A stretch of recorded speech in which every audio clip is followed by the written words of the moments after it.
welcome back, everybody. And welcome back those of you who are online. Please remember, if you're online, please feel free to ask a question at any time.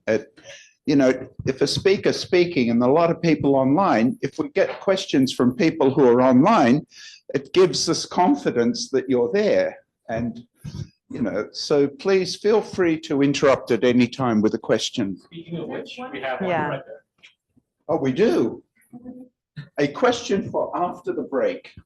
Should we expect any relationship between different complex orientable spectra whose orientations yield the same formal group law? For example, the same Bousfield classes related to homotopy, etc. Thank you, Bryce. Yeah, thank you. Any comments about that? Yeah, I need to think.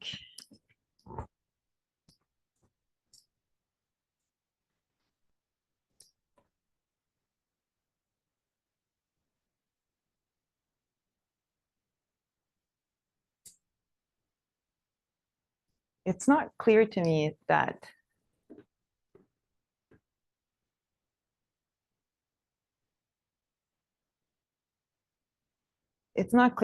that I could have, and I just don't know. I think I don't know the answer to this question, but I can't think of an example where they're not equipped. Yeah. Yeah, so if the coefficients are the same and the formal group law is the same, I would, so my like gut feeling is that the thing would be equivalent. You know, these things will be classified by a map from MU, and that map, I don't know how unique that map is or like what kind of statement can be done, but I don't, that's the most I can say about this, that I can't even think of an example that where they're not equivalent. So yeah. Okay, well, thank you for that question. Yeah. Okay, thank you. Okay, so let's see. So He's made a further comment. I'll just read the comment. In general, no, but if you insist on more such as having isomorphic homotopy rings, there might be something. For example, this is Andy Baker. For example, orientations are determined by ring spectrum maps from MU. So there would be at least a pair of maps from MU to the ring spectra. yeah, that's sort of along the lines of what, anyways, so I think that's good enough for now. Yeah, let's continue. Yeah. Okay, so Thanks, Andy. yeah, thanks, Andy. So, oh, that's not what I want to say. So for any x and y, let's think about kn star of x. Well, if I take the homotopy groups of this thing, okay, I'm going to get a kn star module, right? Okay, and let's remind ourselves that kn star is a graded field.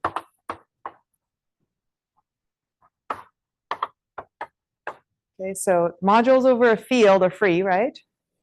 Modules over graded fields have the same property. So graded modules over graded fields, they're all free, okay? So that means that if I take pi star of this thing, I just get a direct sum of shifted copies of kn star, okay? So I can choose like a basis for this thing. And it's going to allow me to then create a map between this and some sum of shifted copies. Okay. So for any x, if I smash it or I tensor it with kn, I just get a wedge of copy. Wedge or sum. Okay. So this is a very nice property, and it makes computing things and thinking about algebra for thinking about Kn homology sort of very amenable. So another thing that you can deduce from this is that there's a Kunis isomorphism.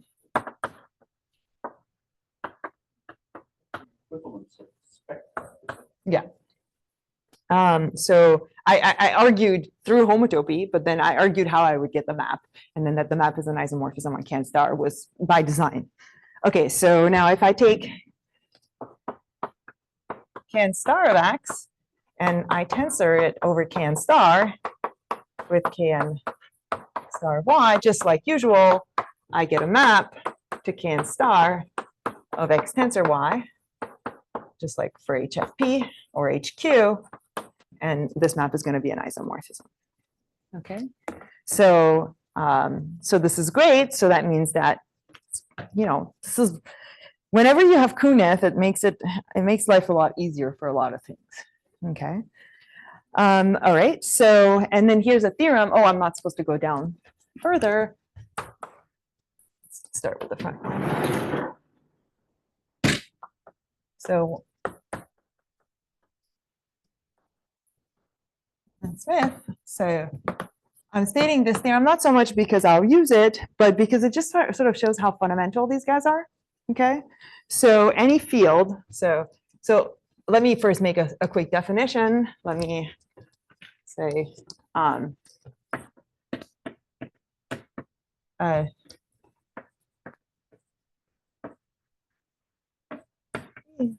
such that E tensored X is a suspension of E is called a field.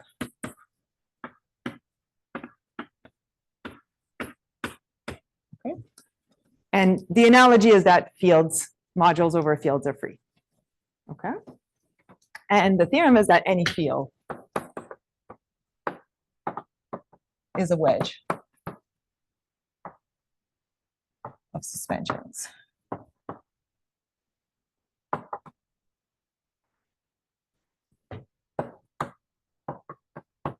Okay, for something. Okay, and P. Okay, so now I'm just like, I'm fixing, there's an implicit prime all around. Yeah. Suspensions. Yeah. It was just notation. This says suspensions.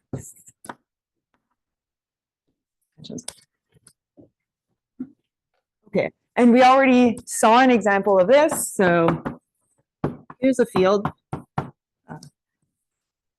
right? If you think about it,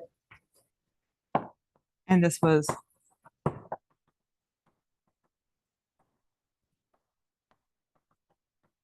wedge of suspension of K1. Okay. Okay, so these are like the fields in spectra. Okay, I mean up to just sort of duplicating them, and it's not like a wedge of suspensions of different KNs for different ends. It's like the n has to be fixed. Okay.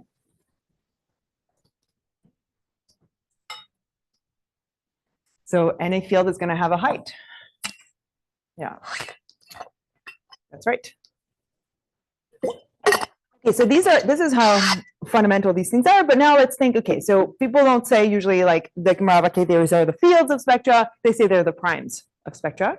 So now my next goal is I want to talk about what should that be, what the definition should be for that. So I think I didn't say, but starting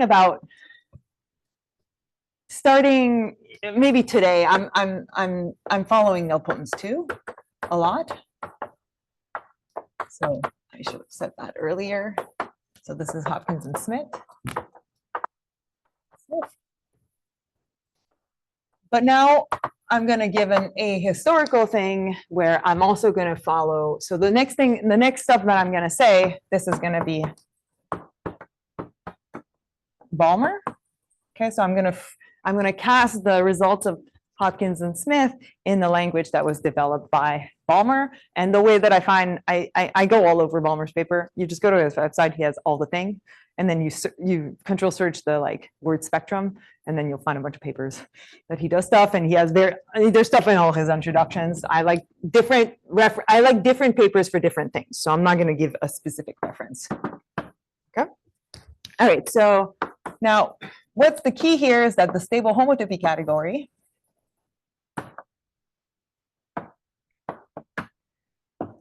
is A. Okay, so now there's going to be a bunch of words. Rigidly, compactly generated, tensor triangulated.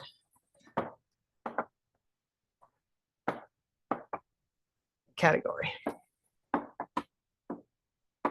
Okay, let's call such a thing T, okay?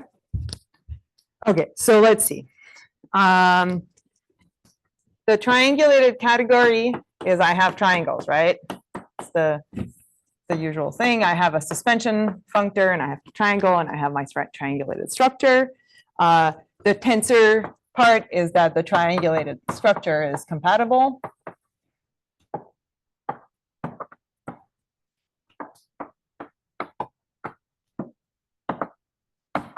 With tensor, okay.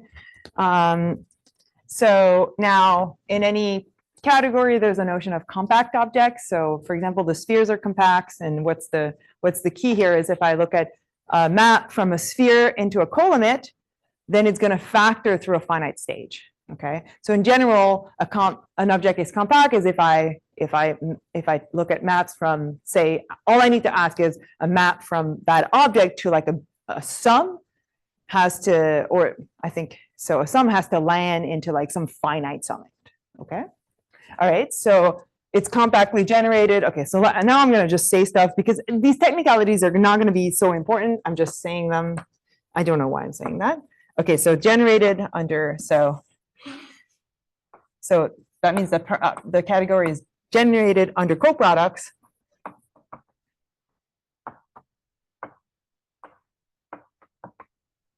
by the subcategory, the full subcategory of compact objects.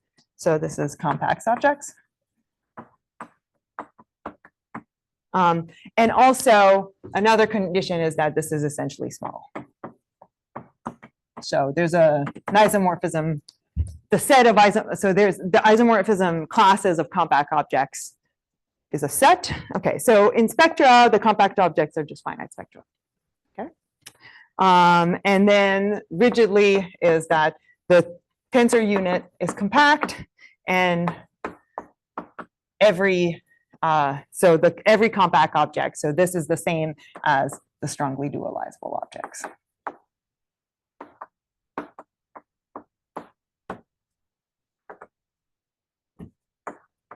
Okay, so let's look at this.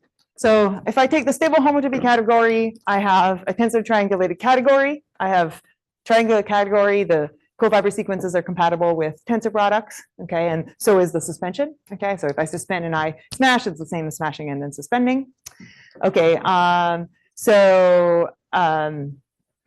compact objects are finite spectra, and this is a technical thing, but it holds in spectra.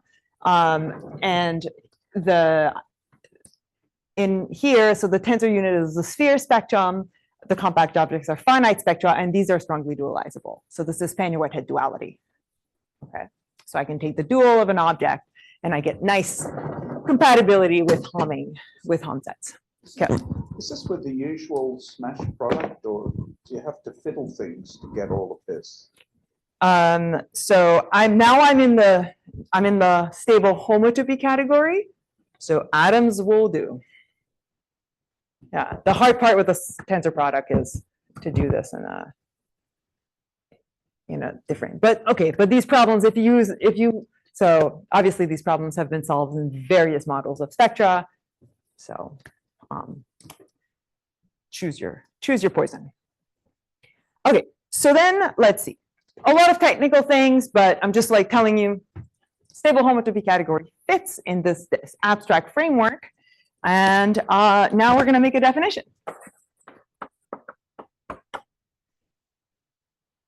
A thick tensor. Okay, so from now on, all my tensor triangulated category T will satisfy the stuff. So I'm not going to say it. So a thick tensor ideal I of T is a full subcategory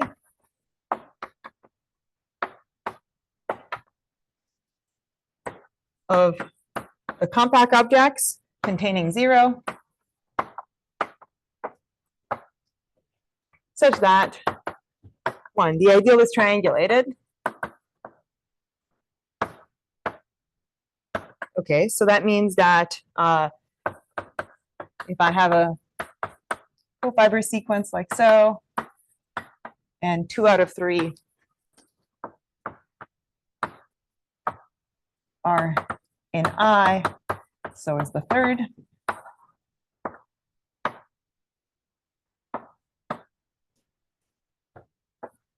It's thick, and that means that it's closed under retracts.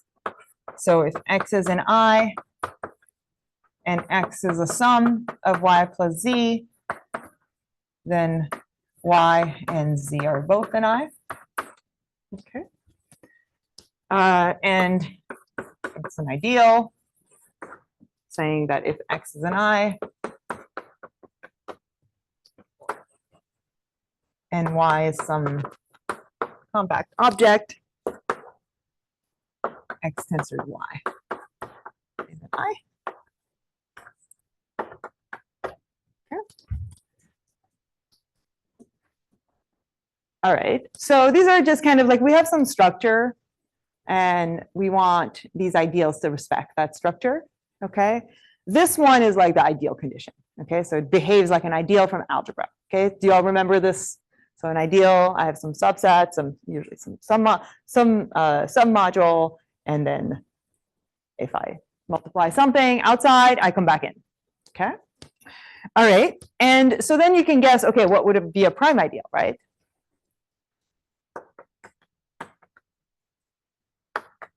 Is prime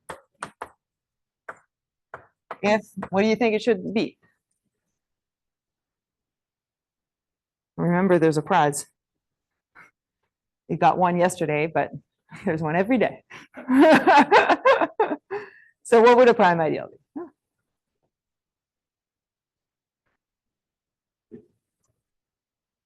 Yeah, go ahead. Yeah, exactly.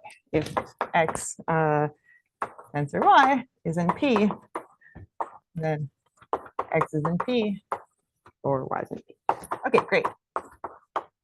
Okay, so think about the first two as like saying like an ideal. Well, okay, it's a sub, a submodule, and then the next one says, okay, now it's got the ideal condition, and then this one saying, sorry, the first two, I'm misspoken.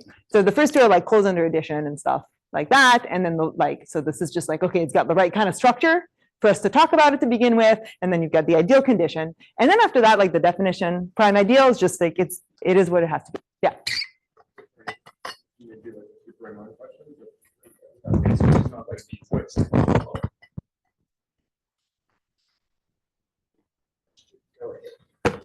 Not a non-question, just an annoying question. So this like category, this is like a ring object in PRL, if I'm thinking not in the homotopy category.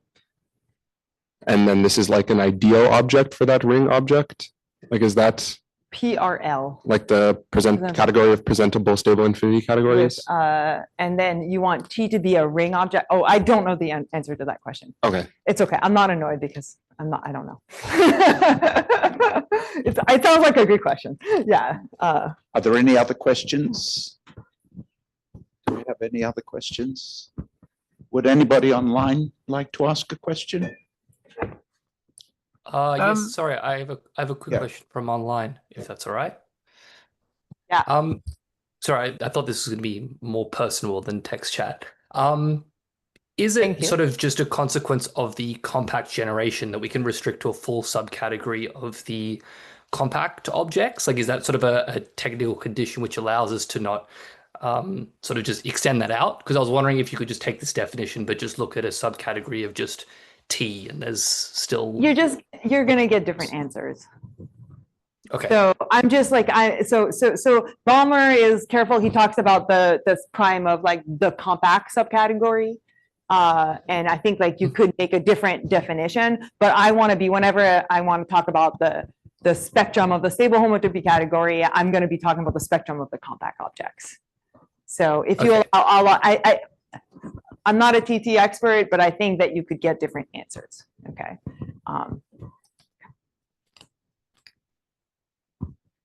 Is that okay? Yeah, Yes, thank you very much. there's Oh, another thanks question. very much for that question. Are there any other questions from our online audience? There's a question in here. Oh, we have one here. Yeah. Okay, local question.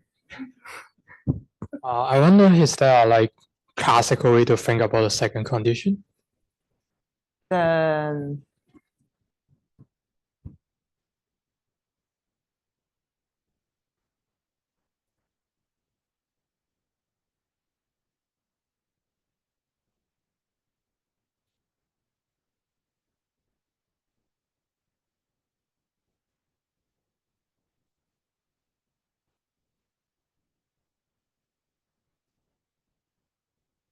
not off the top of my head.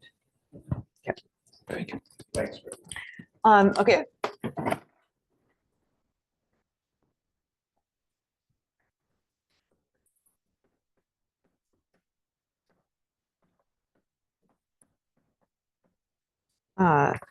So we're going to let SPT of T, which really is, okay, just because it was asked, I'll be more specific of the compact object. So be the set of all prime ideals.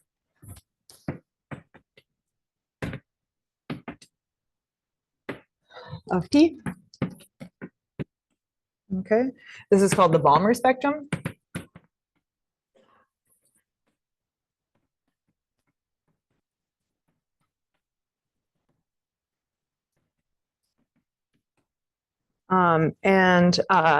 So remark, this has actually, this is a space. Is a space equipped with a topology analogous to the Zariski topology. Okay. If you want more information about that topology, just go look at Balmer. It's all very defined similar to the way that you think about the Zariski topology, but kind of adapted to this tensor triangulated context. And okay, so for example, so if R is Noetherian,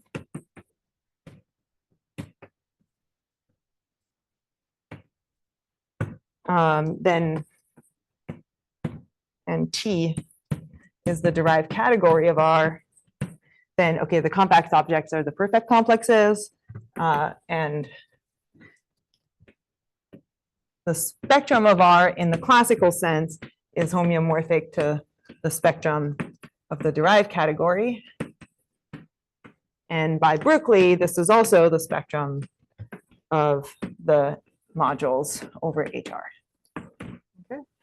Please don't ask me why the Noetherian hypothesis is. I don't know the proof of this theorem, so but I'm going to refer you to Balmer. I just wanted to give you another example that's not spectra, because I'm only going to give you one more example, which is the stable homotopy category. Okay, but like in some good cases for, I think there's a similar thing for some schemes. You kind of get back what you just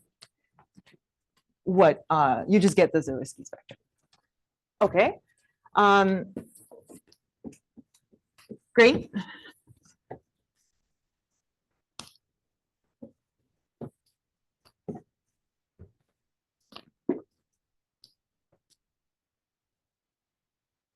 Okay, so now here's another result that shows up in, oh, I have one more board, don't I?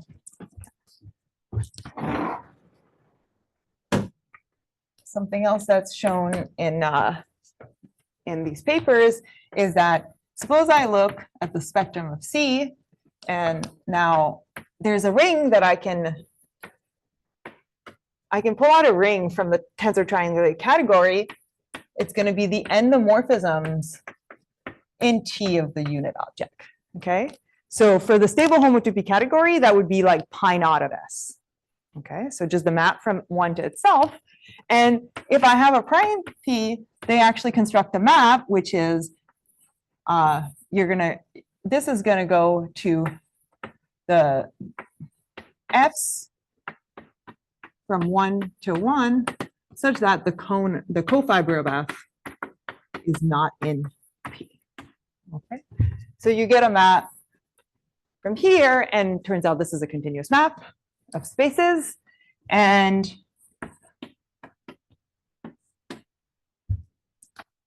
in the case of the stable homotopy category, this map is, like I said, is a map to this thing, which is spec Z. Okay. And people say things like, there are more primes in here. Like people say like stable homotopy has more primes than the integers. And the statement is that this is not an isomorphism. Okay. So this map is surjective, it turns out. But this is not a homomorphism.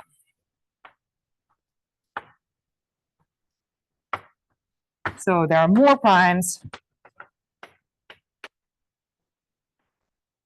in stable homotopy than there are in classical algebra. Yeah.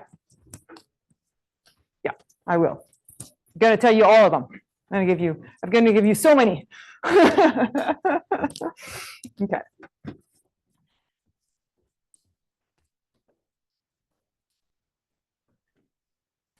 Okay, so now this is, let's define the primes. Okay, so who are these? Okay, I'm going to write P, comma, NP. Okay, maybe now you're thinking, okay, that looks like something we've been doing. So we're going to take the X's. Right, remember, we need to take compact objects. So that means finite spectra. So I take a finite spectrum. Okay, and then this thing is going to be defined so that maybe I should put my P.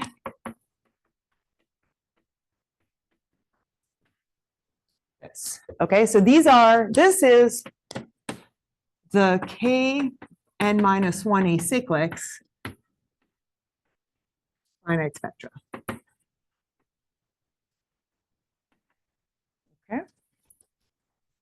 And maybe let's look at some example. So if I look at n is equal to 1, and sorry, at P and n is equal to 1, then I get the X's in SHC such that, okay, I get KP n minus 1 is 0 star of X. So this is K0, which was HQ. Is 0. So these are torsion spectra. So these are torsion spectra for every prime. Okay, so let's give this a global name. We're going to call it P01, okay, our torsion spectra.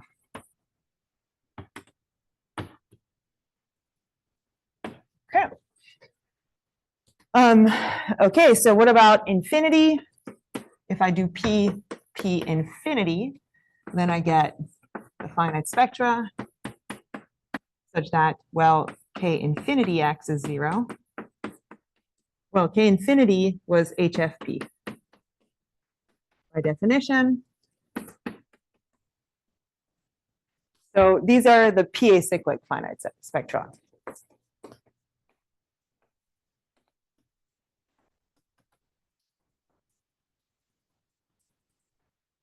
Okay, so for example, all of our Moore spaces like S mod P, all of our S mod P are in here. Those are torsion spectra.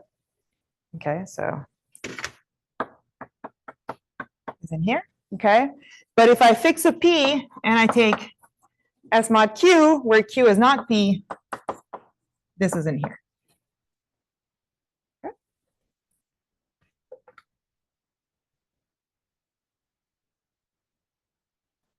Okay, let's do another example and then I'll talk about, well, I won't do it. Let's look at other things that we've seen that are related to this. So let's look at S mod P again.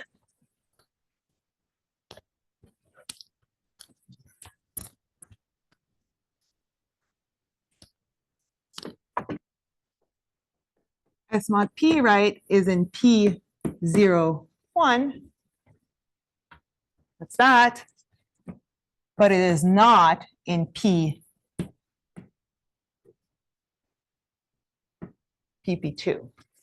Let me actually.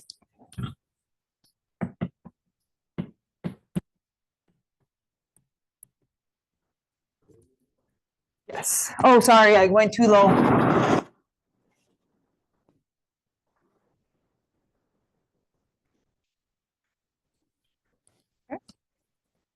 Okay, so this first equation that it's in here was just what we said above. So if I take the rational homology of S mod P, I get 0, okay, because multiplication by P on the sphere is a rational equivalence, okay? So if I take the cofiber, there's going to be nothing left, okay?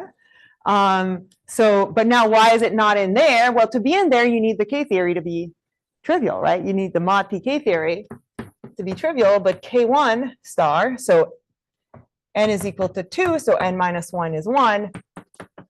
S mod P, that's not 0 at the prime P. Okay, so maybe because we're mixing up, maybe it's best to is not 0. Okay, so it's in here, but then it's not in there. Okay, so in particular, right? So these two things, these two are different. Okay, now here's a theorem of Ravenel.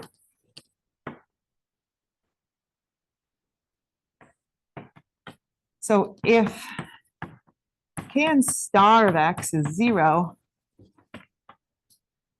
then Kn minus 1 star of x is 0. Okay. So let's see, we just saw an example. So what? I'm sure I don't understand that statement. What are the conditions on that thing? X is finite, sorry.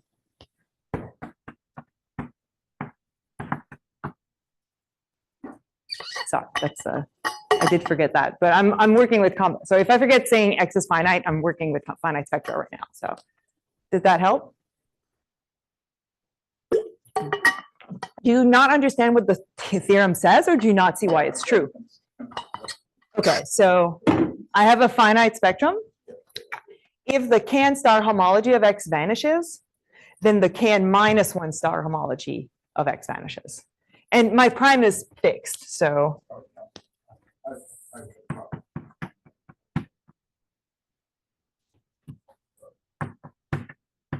Okay. Okay, this is not obvious.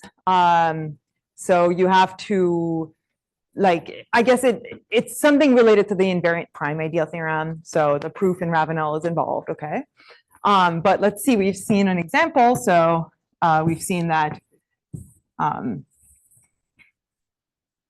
actually we haven't seen an example, really. So, yeah, because we just haven't, we've seen like height 0 and height 1.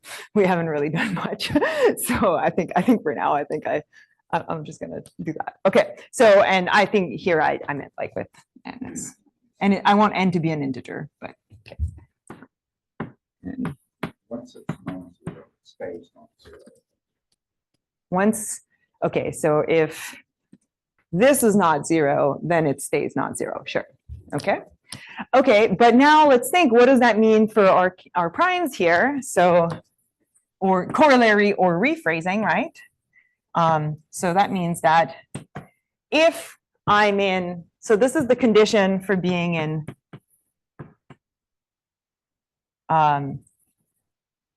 this vanishing is the, this is the condition for being, did I mistake it? No, that's okay. Okay. Okay, this is the condition for being in this one. There's a shift, right? It's off by 1 and the indices always confuses me. Okay, so if this is the condition for being in that one, so if that condition is satisfied, that one is satisfied. Okay, so these things are contained in one another. Okay. And so it's actually follows from a result of Mitchell that actually these are proper inclusions.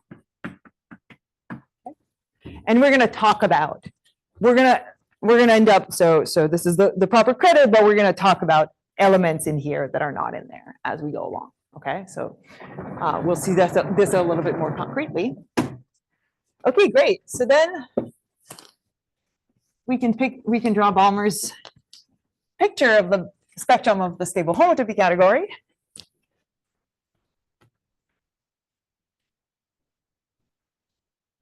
Okay, so let's see. Oh, first I should say the theorem. This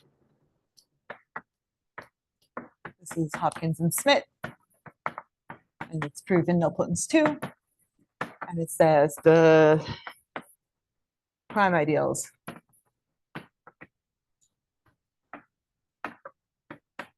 SH are the Pn for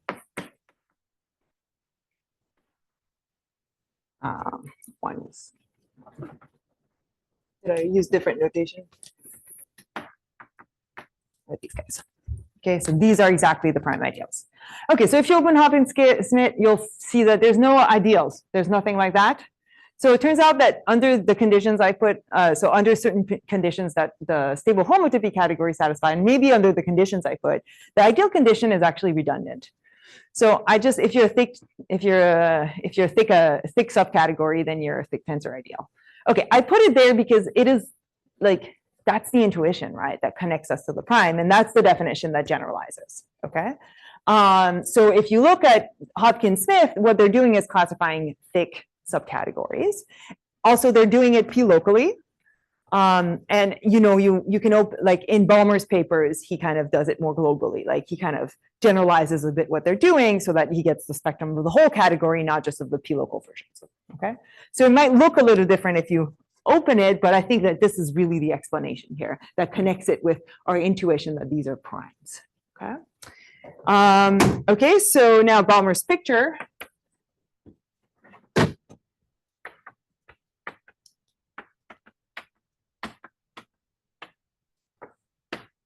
Is, okay, so we have the spectrum of SH, or of the compact object. And remember, we had spec Z. Okay, let's warm up and draw spec Z. So what does spec Z look like? We have 2, we have 3, we have 5, and so on. And then we have 0. And the closure, these are all in the closure of 0, right? Okay, the point 0 is generic.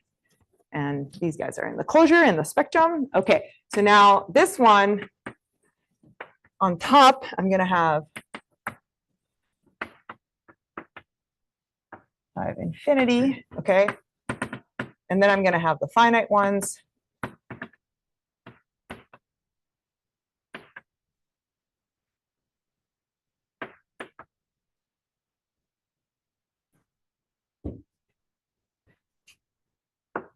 Okay.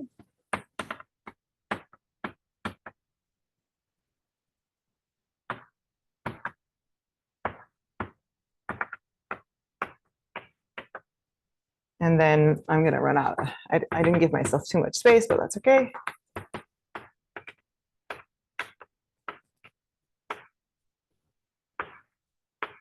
Okay. And these are all, so let me put a water line. So there's also P01, which is the same for all the primes, and it contains all of these guys. Okay. And what I've drawn here is if I put 2 above it, that means that's where you map under the map that I described there. Okay. And okay, and what do the lines mean? The lines mean that whatever there's a line here, it means that the higher is in the closure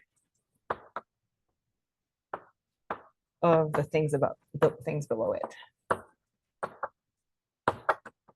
Okay, so 2 is in the closure of 0, but similarly, this is in the closure of that, that's in the closure of that, and whatnot.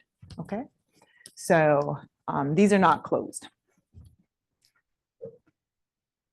Okay, and if I just want to localize at a prime and study just a single prime, then I'll just pick out this tower for them, and I'll reinterpret P01 to be.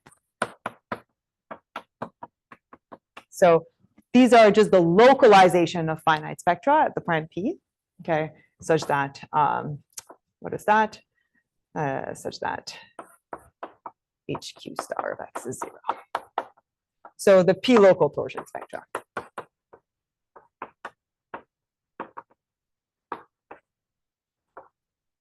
Finite Okay, and that's what the spectrum of the stable homotopy category looks like.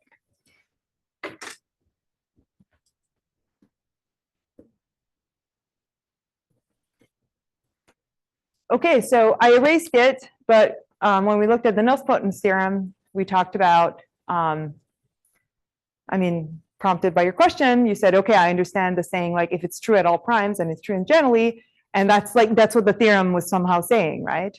Because the K and P's that appeared in the theorem, they were the primes they were exactly classifying the primes of the stable homotopy category, okay? So this is sort of to wrap back in with the how I started the motivation here, okay? Yeah. Say a word. How does this picture fit into the program of computing? How does this fit into the task of computing? Yeah. Okay, so I wasn't gonna get there, but that's a good question. So let's answer it.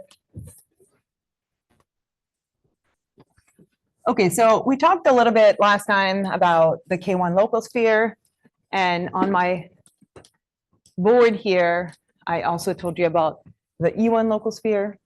Okay, so now at this point, although I haven't really generalized E yet, okay, I can generalize its Bowes field class, right? We have all the ingredients we need. Okay, so I can say I could take a spectrum and I could localize it at the sum. So again, we're going to fix P, and I could localize it like so. Okay, so that gives me a localization. Let's call this one Ln of x. Okay, I don't want to write x sub n because I don't like it. But let's call it Ln. This is another, there's other notation for localization in the literature. This is a common one. Okay, so this one is often called Ln of x. Okay, now from the properties I gave you at the very beginning, it turns out that there's a map. So this is SKN. That's our notation. Okay, there's a map from, oh, okay, maybe I just stick to the, I'm not going to talk too much about that. So,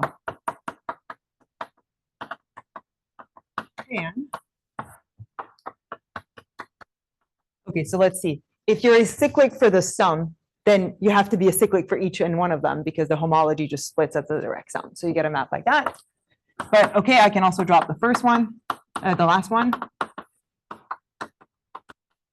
so, okay. And it turns out that there's a pullback square like so. Okay, so now I can take this thing. Yeah,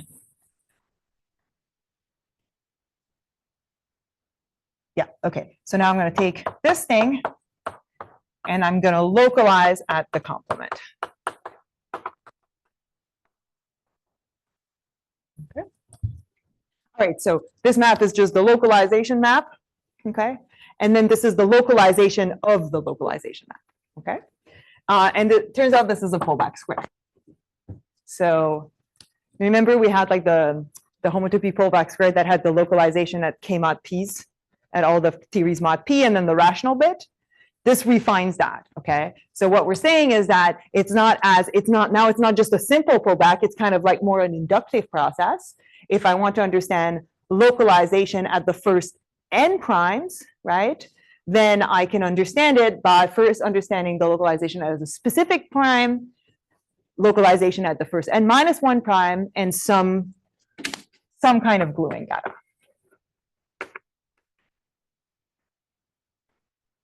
Okay, and this is called the chromatic fracture square.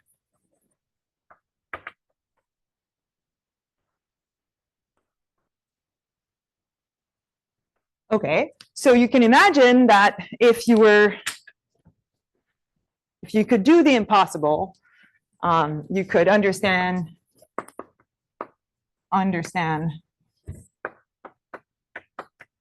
inductively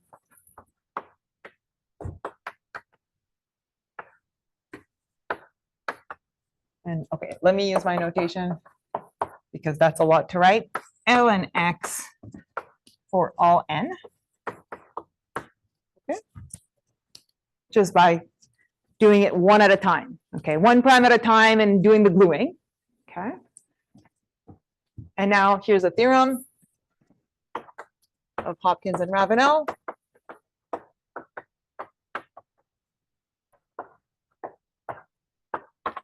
If X is finite, so a finite spectrum, then X localized at P is the inverse limit of ln of X over N. So, yeah. To make sure I'm interpreting Balmer's picture correctly, if we look at one tower for a fixed prime, let's say 3, and we go all the way to the top, let's say P3 infinity, are those exactly the finite spectra whose 3 localization is trivial? Or they're the HZ mod 3 acyclics. Right. So they're the finite spectra whose Z mod 3 homology is 0. Which, right, so they could still have some homology for other primes, right? Yes, they can have homology for other primes, but you're asking me if those are going to be the kernel of the Z. I think so. So I'm thinking if I just care about the p-local category, do I still see something at the top, or yeah, you get what you just said. You get the kernel of localization at 3 Yeah, you get the kernel of localization at that prime. Okay. But sorry, in the Balmer spectrum of the localized category. Oh, is there still something, or it has become 0? Wait, no. In the Balmer spectrum of the localized category. Oh, that's okay. Wait. You're asking if. So it will look like a tower, but I'm wondering if there's still something interesting at the top, or if I don't need the top of the tower. I think the top is trivial. Okay, thanks. Yeah, there's no like C infinity at that. Yeah, locally you won't have anything. It's just the, it's going to be, because it's going to be the, Are there any other questions? We need questions. It's a measure of learning. But I'm finished answering your question, so maybe I could finish that. Okay. So I was still answering your question. Oh, sorry. I mean, I just had a long answer, but it was worth saying, so I decided to do it. Okay, so I can recover the P localization from the LN localization. Okay, so you think of this as like the building blocks. If you can understand all of these and the gluing data, you can get all of the LNs. The LN fit in the tower. The inverse limit for finite spectra is the P localization. And then if I can remember, we had a Fracture square. If I can understand P localization at every prime, then I can put all that information together and get X. Okay. And so this is the chromatic program. And the point is that the homotopy of these things are essentially the VN periodic homotopy in the sense, so I have not defined what that means, but we saw like the V1 self map, and I talked about that family, the alpha family that recurred, and there was a periodicity that will be in the homotopy of L1. Okay, it will be seen there. And in general, as you grow N, you're going to see more and more of these periodic families that repeat themselves, and it's going to build the and it'll like an example of a finite X is a sphere, right? So it'll build the homotopy groups of spheres in this way. Andy has a question which he wants to postpone for the end. But in the definition of a field, do you need to assume that E is a ring spectrum? Hopkins-Smith theorem assumes that, or doesn't it matter? I meant to assume it was a ring. I meant to assume it was a ring. Are you happy with that, Andy? Well, yeah, but I mean, part of the reason I asked that question is that this Balmer point of view, does that say that the Morava K theories are the only primes, the only fields in the sense you originally defined? I mean, no, because I can take wedges. I can take wedge sums of them. So, okay, so do I need to assume that E is a ring? Actually, I don't. I don't remember, I don't remember, Andy, if I need to assume that E is a ring. Certainly in the Hopkins-Smith theorem, it's assumed, but Right, because I think you use the module structure. You use module structure to get the proof, you right? do, that's Yeah, right. Yeah. Okay. So now you're asking what? Can you repeat? Well, I'm just wondering whether you can sort of, if you don't insist on a ring structure, you can ask, you know, for the fields in the sense you originally defined, and it's not clear to me you get a different answer. I don't know the answer to that question. Yeah. Okay. Sorry, I didn't mean to post the question this early. Oh, no, that's okay. I don't mind. Okay, so there's a couple things I'd like to say, so maybe we can just wait a second for the next questions, unless they're like, we don't understand. Okay. All right.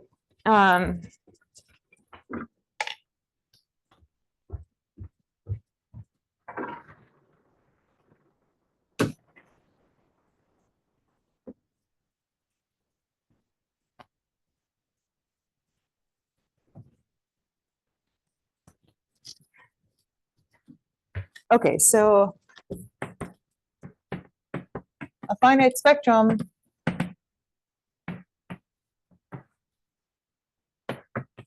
is of type N if F is in PPN minus PPN plus 1.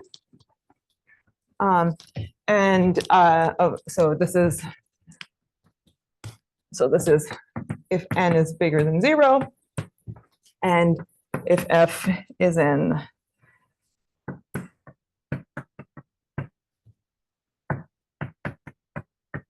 torsion if N is equal to 0. Okay, so you're a type N if you're over here, but you're not in the previous one. Sorry, you're over here, but you're not in the next one. Okay, so this is exactly like where you appear in the chromatic picture. Okay, so now let's look at examples. So S is type 0. Okay, and next S mod P is type 1. We've talked about that. All right, so I said before we haven't done another example, but remember S mod P had the self map. And I can kill it. I can take the cofiber. Okay. And okay, so this is of type 2. Okay, so there's two things one needs to check. One needs to check that K1 star of SPV1 is 0. Okay, but you know, S mod PV1 is the cofiber of this thing. And in K1 star homology, this is an isomorphism. So if you do the long exact sequence, there's going to be nothing left for this. We also need to know that K2 star of S mod PV1 is not 0. And I'll leave this something to check. Okay, I haven't completely given you, just like you can play around with this if you want to try to find ideas using you know, long exact sequences and whatnot to figure out why this is not 0. Okay.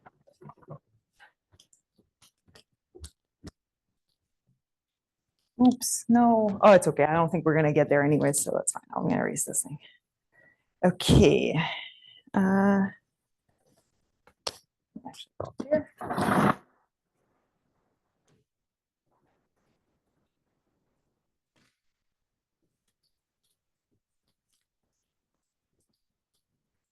Okay, but let's notice something here. So I have type 0, and then I take P, which is an equivalence, right, in K naught. Like multiplication by P is a rational equivalence, so that's an isomorphism on K0. Okay. And then I take the cofiber, and then I get a map, which is an isomorphism on K1. Then I take the cofiber, and I get somebody and I get a new spectrum, if I knew that I could have a map from that one to itself, which is an isomorphism on K2, I could iterate. Okay, so now this is, and this is part of the Nilpoten's paper, is that they show that this is the case.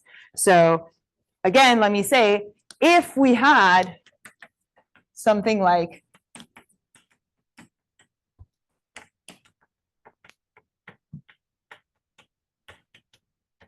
V1, we could iterate. Okay.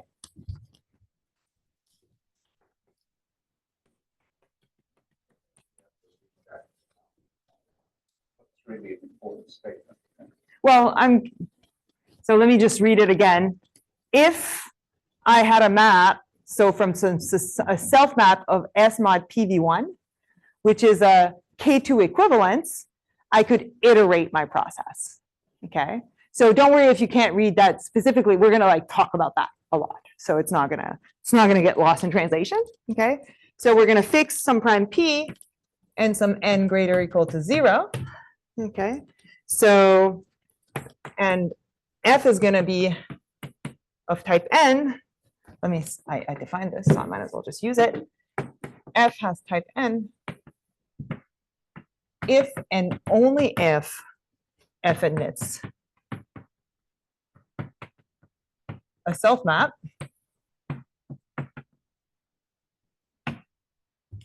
so V from sigma D of F to F such that the if I take the Km star homology of V, I get 0 if M is not N, and whenever M is equal to N, I get, and I want it N bigger than, strictly bigger than 0. Sorry, I want to do N strictly bigger than 0 because type 0 spectra have multiplication by P maps, and multiplication by P is a rational equivalence for any non-trivial type 0 spectra. So that case we understand, so let's just exclude it. So, and this is an iso. And, you know, it looks like V n to the P to the N for some capital N. Okay. Okay, so what is it that, that we're seeing here? We have a type N spectrum, then we're going to have a self map. Okay, and we know what it does on the various Km star homology. Okay, so it's going to be 0 if, and by this I mean like I fixed the P and then I'm working P locally. So there's just one prime and these are all the Kms at that prime. So the Km star on Km star homology, whenever I'm at the right height, I get an isomorphism. Okay, and in fact it just looks like multiplication by that Vn element in Kn star, and otherwise it's trivial. Okay, so furthermore, this is the scribble over there, is that if F is type N with self map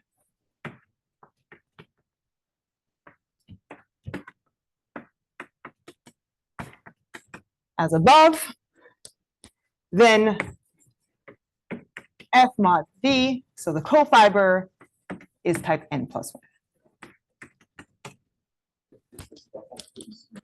Yeah, this is Hopkins Smith. Not Hopkins Smith Ravenel. This is Hopkins Smith.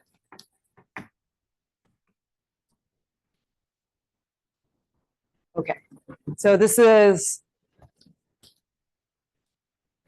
a criteria that sort of completely like specifies who the type N spectra are. It's just having a map that's an isomorphism on that specific Morava K theory. Okay, and I think that I'm out of time, so I guess I'll finish. I had about another page left of stuff for this topic, but I'll finish it tomorrow. Thank you very much.